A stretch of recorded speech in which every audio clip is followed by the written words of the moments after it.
Karen Weekly, you are just 4 days out of gallbladder surgery, as TV announced over the weekend. What brings you out here so quickly?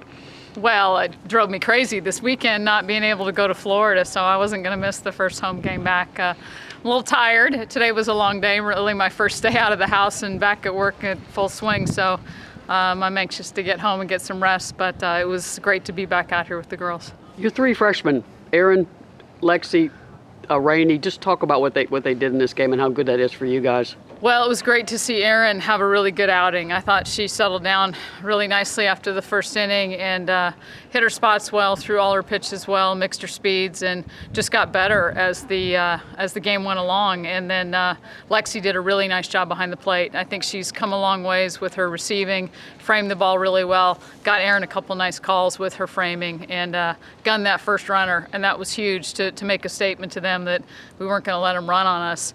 And then Rainey, that's the kind of power we saw when we recruited Rainey. And it was kind of funny because Rainey was looking over the dugout trying to get my attention to ask me if she should go short game and slap. And I didn't know she was trying to get me, so I was talking to somebody else, and I guess she was a little confused. And I said, hey, let's be confused more often. If that's what you do when you're confused, we'll go with it. Did you know Ralph told her taking batting practice that she thought she was going to take one out today? Did you? No, I didn't know that. That's awesome. Absolutely. Yeah. Today, in between Florida and A&M, kind of bookending, not that it would be a trap game or anything like that, but how do you kind of stay up for these midweek games? Well, that is a challenge. I mean, these SEC weekends, no matter who you're playing in the SEC, but you look at what we started off with, Alabama, Florida, Texas A&M, great opponents, exciting matchups, and it is a challenge. And I think what you have to do in your midweek games is really give your kids something to focus on.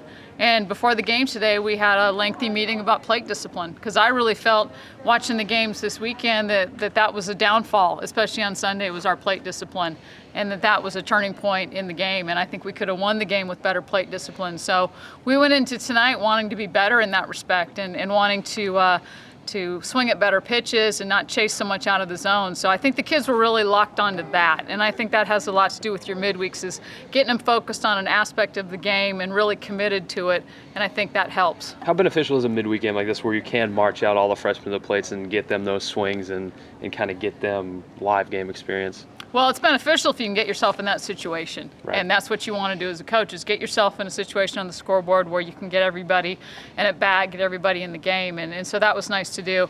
But it's also beneficial for your starting lineup, for them to get some more at-bats and to work on some things that they need to work on that we're going to have down the road against some strong SEC opponents. Building off this beneficial model, how beneficial is this outing for Erin coming off a struggle outing against Alabama?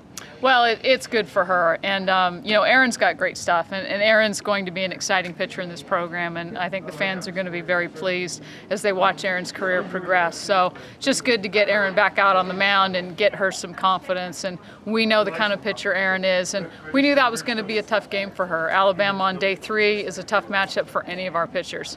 But we have all the confidence in the world in Erin. Sticking with the freshman theme, Lexi will swing the bat right now. Is that why one of the reasons you guys are finding at bats for her? She's an aggressive hitter, isn't she? She is, and she's a very strong hitter, and she's a versatile hitter, and she runs well.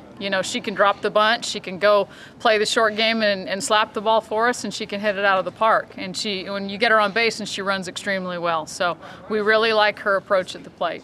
And you feel safe?